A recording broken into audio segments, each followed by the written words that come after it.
नमस्ते दोस्तों, Indic divine channel पे आप सभी को स्वागत है। दोस्तों, क्या आपने कभी सोचा है कि कोई इंसान जन्म से ही धनवान क्यों होता है और कोई जन्म से ही गरीबी, संघर्ष और अभाव में क्यों जीता है?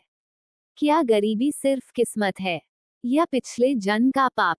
दरअसल इसका उत्तर छिपा है पिछले जन्म के कर्मों में। सनातन धर्म शास्त्र ग्रंथों में कहा गया है कि जैसे कर्म वैसा फल। कर्म सिद्धांत के अनुसार ये जन्म आपके पिछले कर्मों का फल है। कौन से पाप कर्म के कारण आत्मा अगले जन्म में गरीब बनकर जन्म लेती है? इसका उत्तर छुपा है सनातन शास्त्रों के आध्यात्मिक दृष्टिकोण में। हमारे धर्म ग्रंथों में कहा गया है कि हर जन्म, हर परिस्थिति आत्मा के कर्मों का परिणाम है। धन, यश, सुख, ये सब हमारे पिछले जन्मों के कर्मों पर निर्भर होते हैं।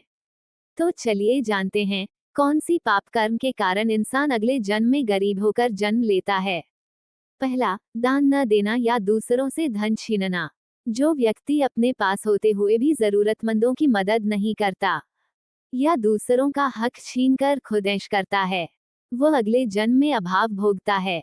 शास्त्रों के अनुसार जो स्वयं खाकर भूखे को भूखा रखे, उसका धन अगले जन्म में छीन लिया जाता है। दूसरा, धन का दुरुपयोग या अहंकार। जो व्यक्ति अपने धन का घमंड करता है, उसे दूसरों को नीचा दिखाने के लिए प्रयोग करता है या सिर्फ अपने भोग विलास में लगाता है, वो अगले जन्म में गरीब बनता है ताकि आत्मा सीख सके विनम्रता और करुणा। तीसरा, दूसरों को आर्थिक रूप से सताना, धोखा देना, रिश्वत लेना, व्यापार में छल करना, किसी मजदूर या कर्मचारी का शोषण करना, ये सब आर्थिक अन्याय हैं। इन पापों के फलस्वरूप आत्मा को अगला जन्म में दुख, अभाव और संघर्ष मिलता है। चौथा, बिना मेहनत के ऐश करना यानी आलसीपन पाप।